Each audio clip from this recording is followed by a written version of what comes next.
Well, it's 9 o'clock, so let's get started. Good morning, and welcome to Built It But Nobody Came, Avoiding Overengineering. This is going to be a collection of tales of woe, things that went well, things that did not go well. There's going to be some opportunities for collaboration and commiseration, so we can talk about we're not the only ones that make mistakes, and we're all in this together. So thank you very much for coming. My name is John Heck. I'm an architect at Four Kitchens. Four Kitchens is a digital agency based out of Austin, Texas. It's fully remote. I am physically here in the Bay Area, in Castro Valley. I've been working at Four Kitchens for about 2.5 years. Worked on a number of projects, including architecting Entertainment Weekly, the migration of People magazine, a couple of properties for Meredith Media, including Successful Farming. And now I'm working on large APIs. And I mentioned that I work for Four Kitchens. Four Kitchens is hiring. If you go to fourkitchens.com/careers, we're looking for senior developers, support developers, senior support developers, and biz dev people. So if you're interested, please throw us a line or come talk to me afterwards. So, what is this concept of overengineering? It sounds really kind of vague, but in reality, it's designing the product to be more robust, more complicated than necessary. It's like you're going above and beyond what's actually required. It's like you may have heard the phrase, a cannon to kill a fly. It's overkill. You're doing way too much than you actually need. But in reality, it's distilling it down. It's making something that isn't actually used, or isn't used in its fullest capacity. So I'll start off right away with a horror story. It's Creative Works. So it has the old system. This is part of kind of migration into Drupal 7. Had a librarian, a person whose full-time job was to manage this taxonomy for a large publication, and that dealt with the main subject matter was movies and entertainment and music and all sorts of different kinds of things. So it made sense to have articles tagged in a particular way. So this is an article about Iron Man, and being able to differentiate, this is Iron Man the comic, this is Iron Man the song, this is Iron Man the movie. So they had a taxonomy that supported that. Unfortunately, the librarian left the company, and so the taxonomy kind of went into free fall. Nobody was managing it, and over time it just kind of became a melange of really tightly managed content and extremely badly managed content. And you have misspellings and all sorts of things. So as part of this migration, the idea was that they wanted to kind of correct this into the past and bring back that rigid structure that had existed previously. So the idea was to bring order from chaos and to fix it all. So we migrated the content into a clean hierarchy. So this took content from a number of disparate systems, including 10 WordPress sites and a monolithic vignette content management system, which is a proprietary content management system, and having all these kind of free tags and like this mislabeled stuff and things that were actually categorized and putting it into a new category system. This took months. This took lots of editorial time and reviewing the spreadsheets and going back and forth. And then the project owner left the company. We continued working on it, and the replacement didn't really care. It was like, why are you working on this? It's like, well, that's because it was part of the project. Why? Okay, well, so we finished, and the site launched. And today, it's just flat text. It's like kind of like just the basic stock kind of WordPress style, technique, because that's what the editors wanted to use. It was the easiest to use. You could just put it in one field. You didn't have to choose the type of thing it was. You don't have to determine if this is a person or a thing. It's just like, this is just going to be tagged Iron Man. So overengineering has a number of sources. Some of it is human nature. We all want to do good things. We want to please people. We want, we don't want to say no. So if someone says, can you do this? Of course we can make this happen. We're not really questioning, should we be doing this? We want to please, we want to make something that works well and that people will use. Because we can. We don't want to say that we can't. It's like we don't want to seem, we want to seem infallible. We want to, again, we want to please people. And some of it is ignorance because we don't know that there's a better way. It's like, well, could you use these particular systems, or it's like, or you can build it completely from scratch. But wait a second, there's actually a perfectly good solution over here that's much simpler, much easier to use. And but it's just straight up ignorance. You don't know that it existed, so you didn't use it. There's also, this would see this in larger organizations don't care. It's somebody else's problem. You've delegated it. And it's like, well, this isn't my responsibility. It's like they asked for it, that's what they're going to get, and I don't really care. You just kick the can down the road. How about they haven't asked me for this yet, but I know they're going to ask for it tomorrow, so let's build it just in case they ask for it. Exact kind of same thing. It's like anticipating the need, and then you build for that need. You spend a lot of energy and time preparing for that need, but did that need really exist? So this is another cautionary tale, reinventing panels. So this is a Drupalism. Panels is a system for controlling layout. And so there was a technical stakeholder at the client who was concerned about the performance. And who isn't? It's like we want a site that's fast. And so panels is slow. But no, that's not really the case. It's like, and the irony was like he actually cited some documentation that I've written about performance and benchmarking that actually stated that if you configure panels correctly and cache everything appropriately, panels is just another component. But it's like, well, according to this thing, panels are slow. Fine. And they put a hard line in the sand. So we needed to fight, panels flexibility. So instead, we reinvented the wheel, created, dozens of hours, if not hundreds of hours in the project, like creating a system that was very similar to panels, but didn't have the advantage of having hundreds of people working on it, contributing to it, and improving the usability and stability of the system. So we instead put together this kind of like, Frankenstein monster that did technically get the job done. Ugly as sin and humongous amounts of technical debt. So it's just a terrible situation. What we should have done is just, said, we need to use panels. And what we discovered later is actually other organizations that were working with that group actually got to that same point and were told, no, you can't use panels, and they just did it anyway, and then it was fine. Hindsight. So engineering starts in a number of different places. Design is an excellent place for overengineering because wireframes and mockups make things look easy. It's like, it looks great. You just have like this little widget. It's like, okay, what's this do? Oh, this aggregates all your social media across all the potential platforms, and we don't know what vendor's going to do that. Oh, you're going to do that. You're just going to make it work. And by the way, this is very even-handed. This is not picking on designers. This is just one place where it's going on.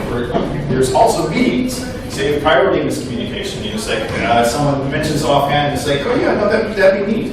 And then that somehow becomes a requirement, even though it was like maybe they heard about it at a conference. It was like, and someone just brought it up, and it came up in passing conversation. Nobody actually needed it, but yeah, it just sounded important, and someone said, yeah, no, that sounds great. Yeah, we need the site to be fast, and then that translates to every page should load under 0.5 seconds.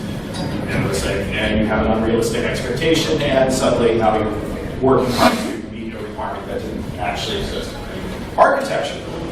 So having prescriptive requirements, and the difference between prescriptive and descriptive. So prescriptive is saying you are going to build it with this tool in this exact way, in a very granular way, and it's basically marching orders that you cannot deviate from. Descriptive is describing the characteristics of the system. This is how it's supposed to work. This is the end goal. I don't really care how you do it, but at the end of the day, this is how it should work.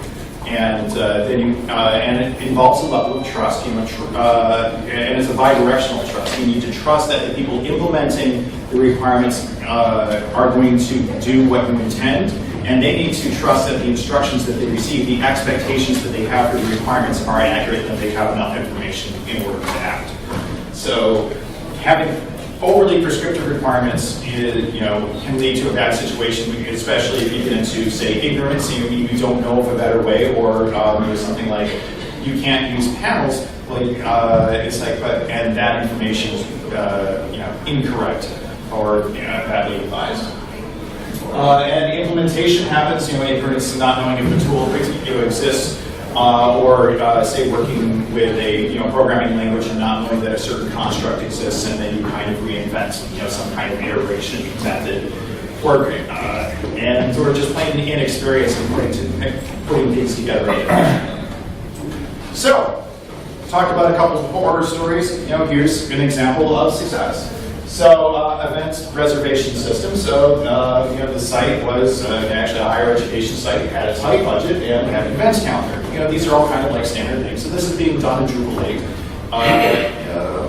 6 months ago. It was relatively recently, and there's not a lot of activity in the contrib space yet. It's continuing to grow, but there's a lot of things that just aren't done. So Wireframe had an RSVP system. It's like, here's this information about this calendar event, and then click here to say that you want to be part of it.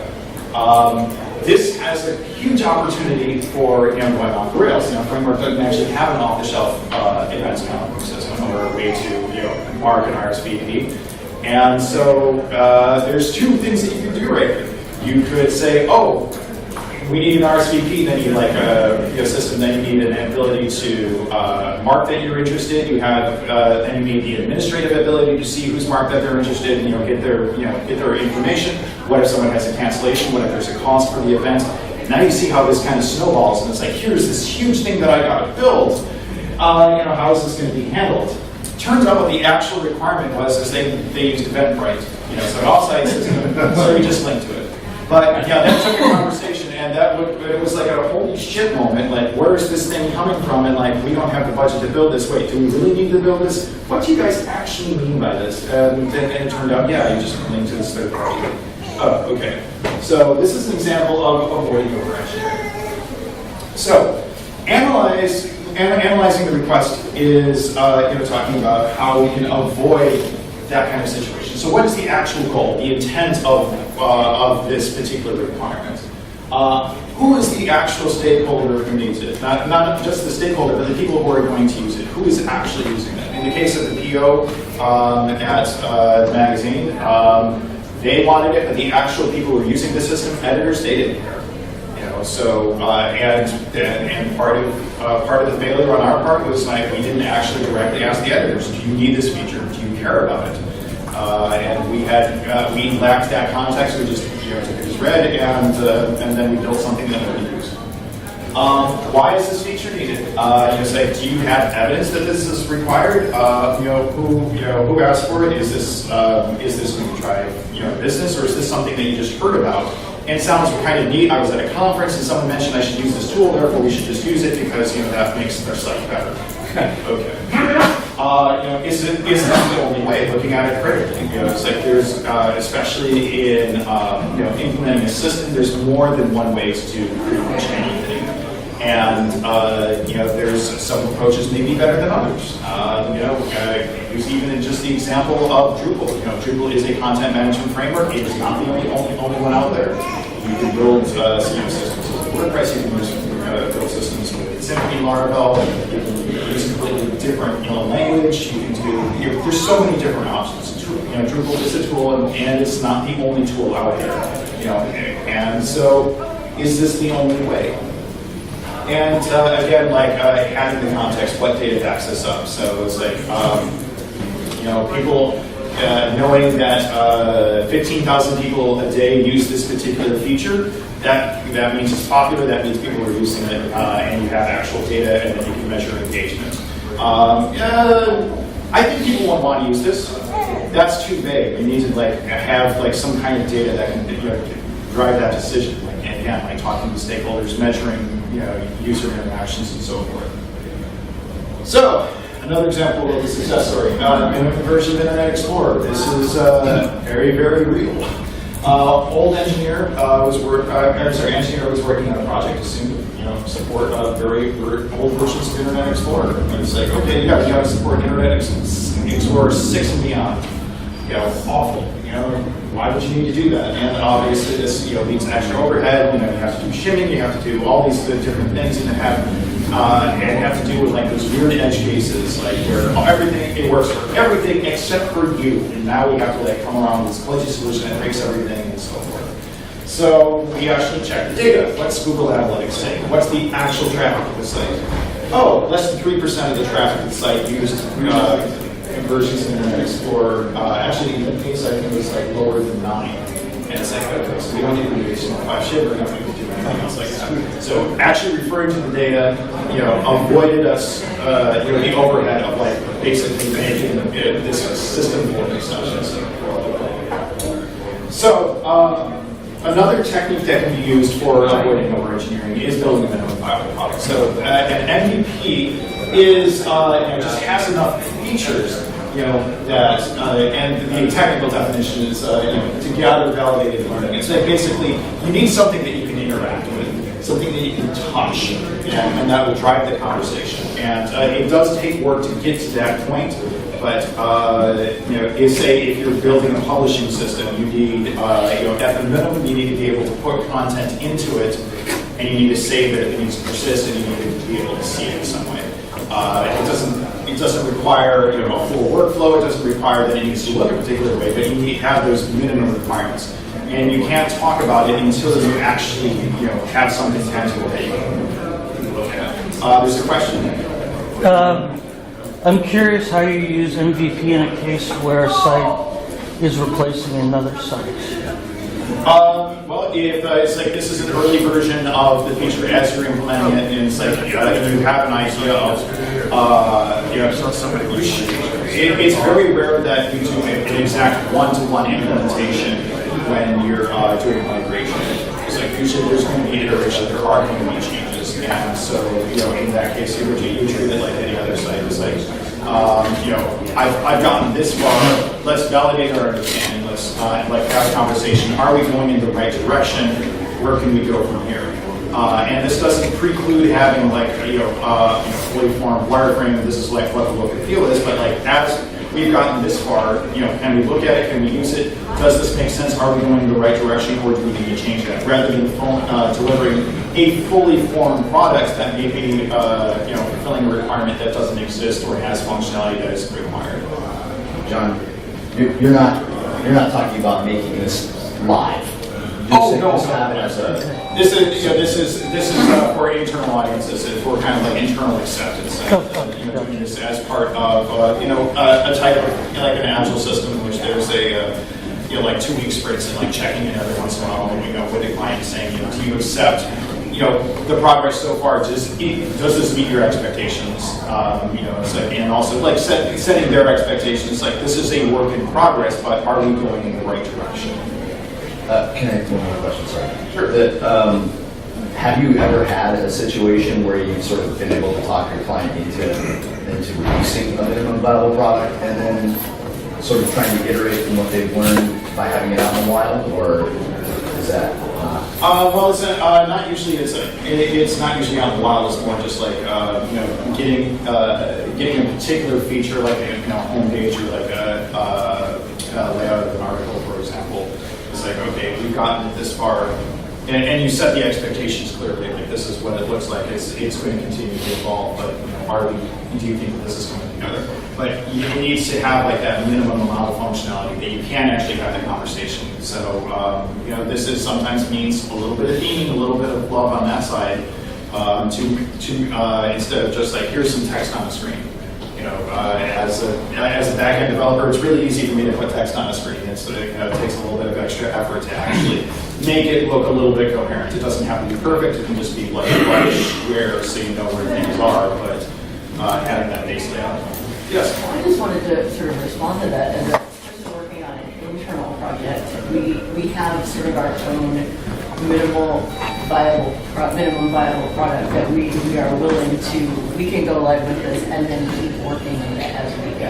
So that's kind of where we're at with it. But sometimes the minimum is good enough to start working live. Well, it depends on what the audience is and how much iteration there is. That's a fantastic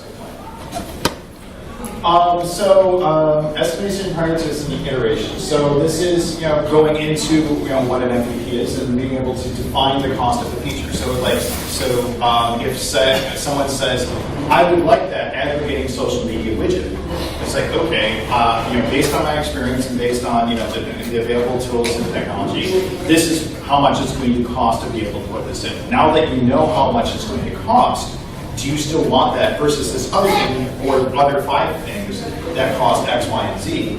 And cost can be measured in time. It can be cost in dollars, like whatever. Use whatever language is appropriate for the situation. But we all work in open source, and the cost of open source implementation is time. So that's usually the easiest thing to do for us. It's like, yeah, this is going to take me 3 days of time to implement. Or, this is something that is off the shelf. I can just throw it in there in 15 minutes and it's done.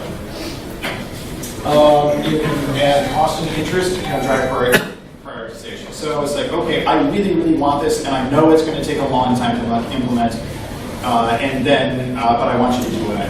Fantastic. That's an educated decision. You want it based on that context. And then, once you have that, minimal viable product, you're going to continue iterating on it. It's not necessarily a completed product. This is something that you're going to continue to build on and continue referring back to and and validating that you're understanding. It doesn't have to be a long validation. It's like, yeah, does this look like we're moving in the right direction? Yes, cool. Maybe not. It's like, and if it's not, then you can do a course correction there. Instead of, again, getting to that final product and something that as a developer is like, yes, this is finally done. Here it is. Here's everything that you asked for, and they look at it. This is nothing like I asked for.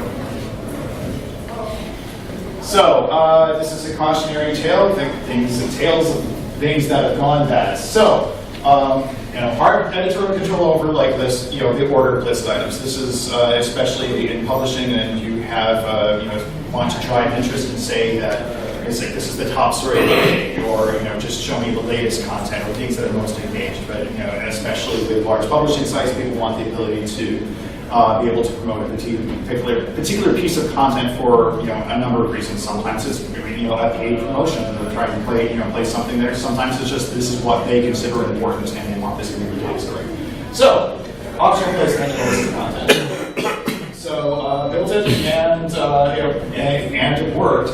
But they didn't actually need that. They said they wanted that, and we just took it as read. This is what they actually want. All they really needed was just a sticky flag, which is built into Drupal, which will just say it's just a Boolean flag that says this content is sticky at top of lists, and then you just and then when you're rendering it in something like views, you just order by sticky first, and then whatever thing. So sticky, then alphabetical or latest or whatever. And that's all you need, and it takes a minute to make that configuration change, or hours and hours and hours making this system where you can just put a particular piece of content in a particular way, and it did fulfill those expectations and fulfill the requirements, but it wasn't actually what they needed. You can go in the other direction and under-engineer. You can not actually fulfill every requirement. So iteration communicates by making something tangible, something you can use, especially going back to that MVP, that minimal viable product. But you can only do that if it can actually be used. It's like it needs to have that kind of minimum functionality, like having that key workflow of creating a post, being able to edit it and see it. If any of those things don't work, that's not minimum enough. You can't actually you can't actually have the conversation. So this is a real world cautionary tale. The site control, yeah. So this can apply to many different projects. Working on something for many months. It's like functionality is the requirements are actually mostly complete. Like content's migrated. The design is mostly implemented. They're actually starting to look like a site. That kind of It's 80%. 80%. It's growing. I can actually see it forming, and actually will look back at me and smile. It's wonderful. But the client's complaining. It's the site's not built yet.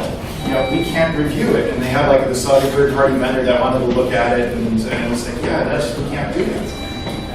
But the only problem was that navigation hadn't been fully implemented yet, and so there were placeholders in the menu that were just ifs and moron kinds of things. It's like, okay, so we'll just hook this up to the taxonomy system, list the content items, and hard code a couple of navigational items, done.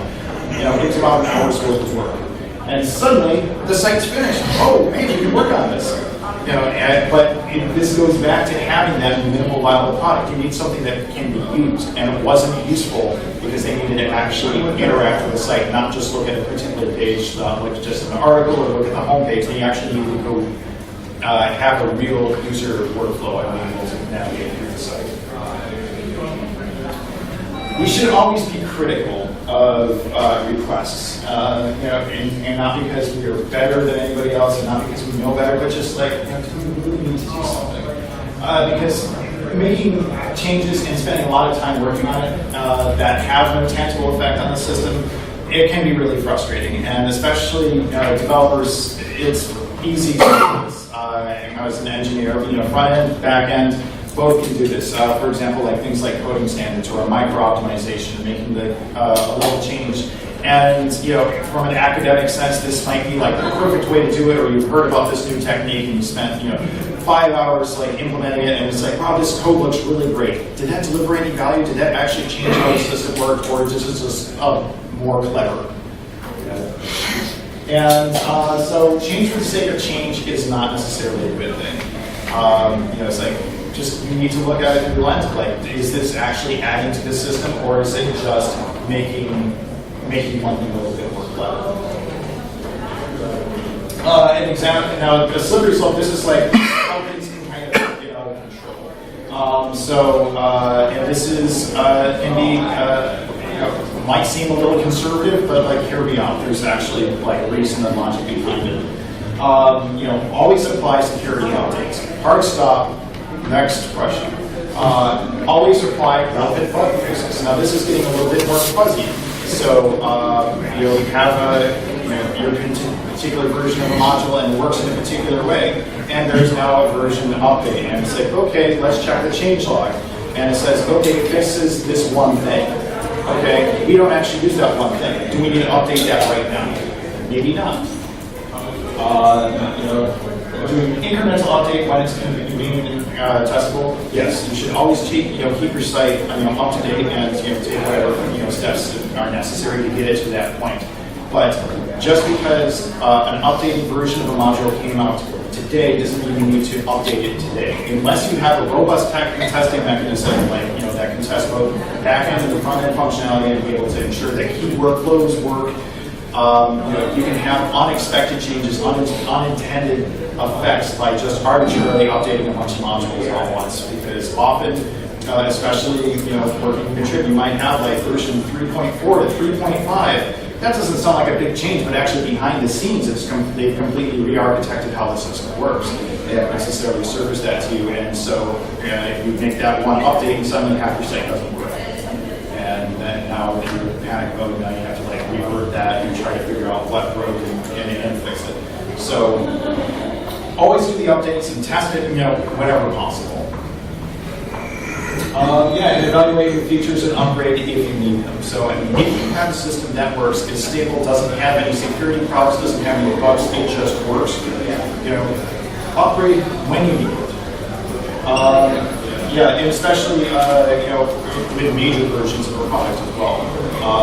It's just because you're at version 2 and version 3 is out, you shouldn't necessarily jump immediately from 2 to 3 unless you have a compelling reason to. This delivers new functionality, this delivers new features, or maybe it's there's something to be said about letting sleeping dogs lie. It's is it stable? Does it work?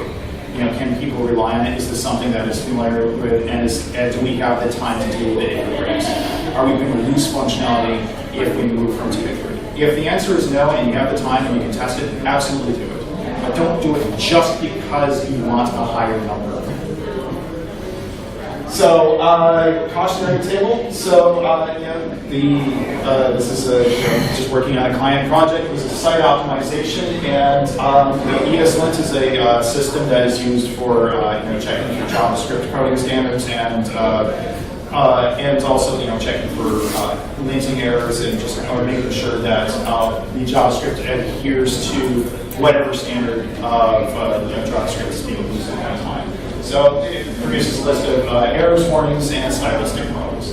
So it's like we got that report, and what we should have done is just fix the syntax errors and warnings. So it's like fix the problems, fix the things that are bleeding. But the site had been written by a number of different people over a number of different years, over different organizations. Coding styles all over the place. There were spaces and tabs and different line endings and all just sorts of junk. And what should have happened is just leave it alone.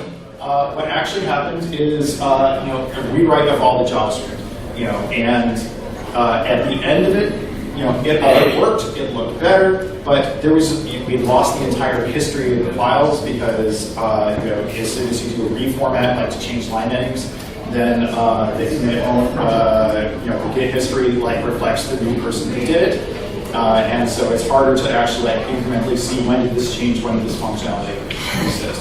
Also, it didn't changing line endings or changing things that are stylistic delivers no value. Sure, it will absolutely make it easier to maintain and in some ways reduces technical debt. Absolutely. Is it delivering value? Not necessarily. You're not delivering new functionality to users. There's a more appropriate approach can be referred to as the Boy Scout approach, or just leaving something better than you found it. Like if you're going to work on a particular area, clean up what's around it, and it can take a little bit of extra time. But should you be reformatting the entire file or the entire project because of an arbitrary standard? Not necessarily. You have better things to do at the time. Micro optimizations is another example of this. So you get this in many different languages, PHP and JavaScript, especially a number of examples like having for versus for each, echo versus print, dot versus comma, and so forth. So let's be honest, there's no practical difference between these different constructs in most use cases. For most humans, for even a site that gets a million hits per day, it's like, do you really need to spend the time going through the entire code base and making it more difficult to use? It's like it makes it harder to maintain. You get into these arguments. You bring on someone new to the team, and they look at it. It's like, why have you done this? This is ridiculous. It's like, no, but you're going to get this 0.0000001 microsecond difference, and that adds up in iterations, and that's true. If you do something at very, very large scales. But unless you're Facebook, it's like, unless you're working on a site like that, if you're working on some departmental website for a university or a brochure site for a small local business, it doesn't matter. It's like make a maintainable system.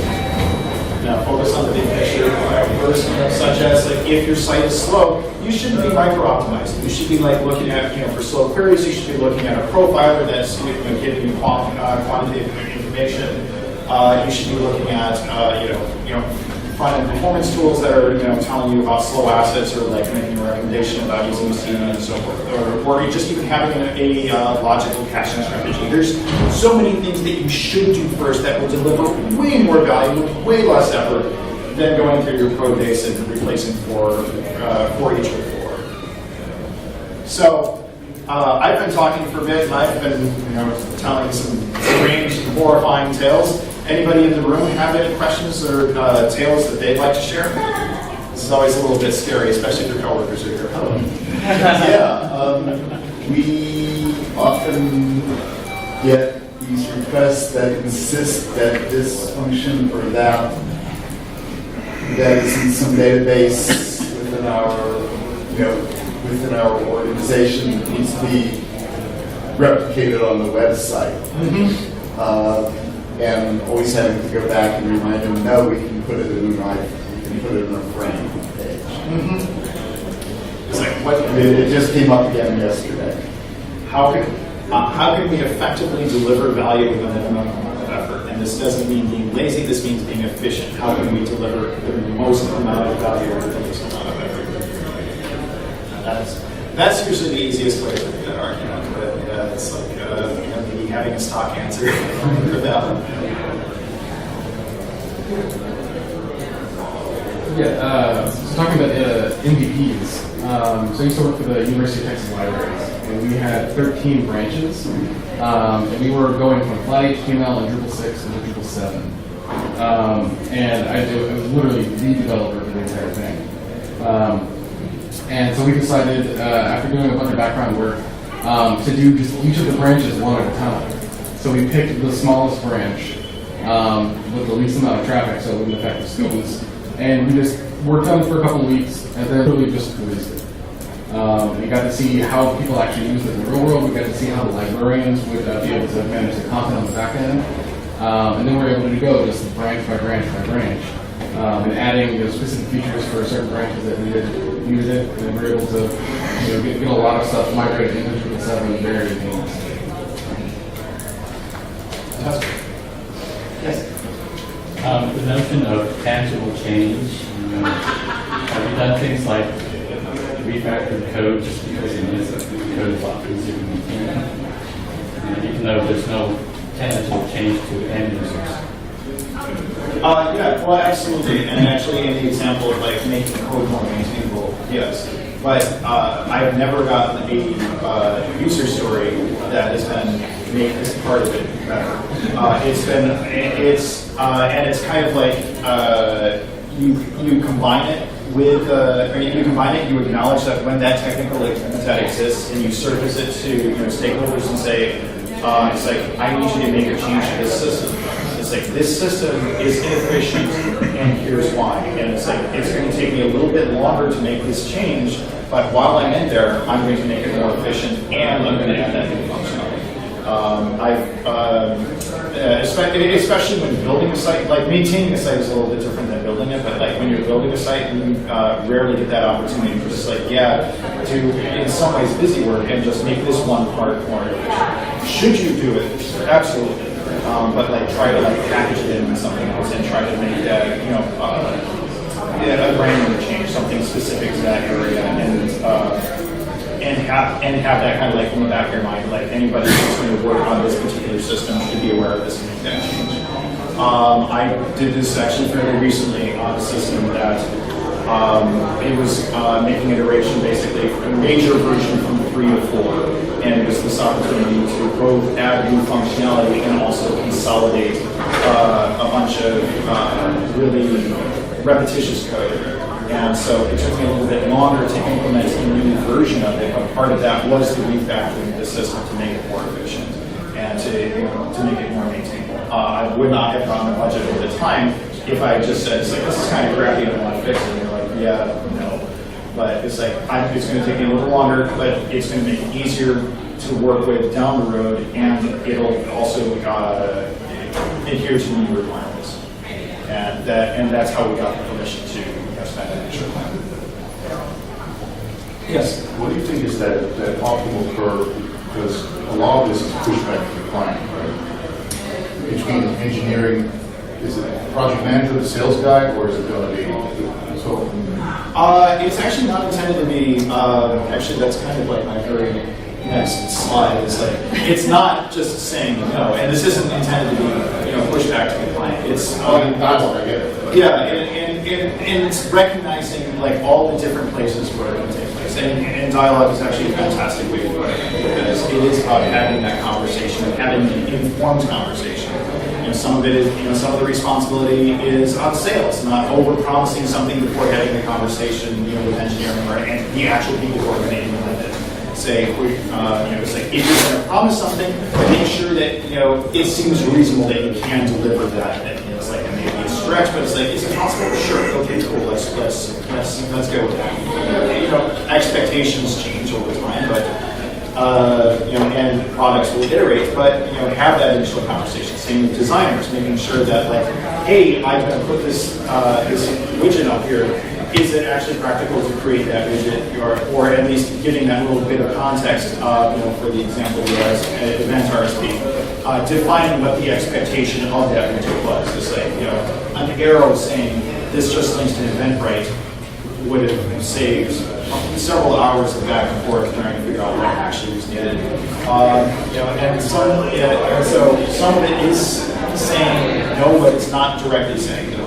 It's more like, it's like, I would like to do this. Have you considered this and this and this, and would it be okay if we tried this instead? And making it a collaboration rather than just a rejection. Yes. The example that I was thinking of was something where it was not saying no to the client, but it was saying no to myself as the developer. I was working on a project for a credit union, and they had wanted to update interest rates on the website, and I built something that was very fancy and granular. You could break it up lots of different ways. And after a couple of months of the main person using it and her getting frustrated over and over again, saying that what she wanted to be able to do was like, oh, I just built this completely wrong. This was way too complicated, and it just needed to be something simpler.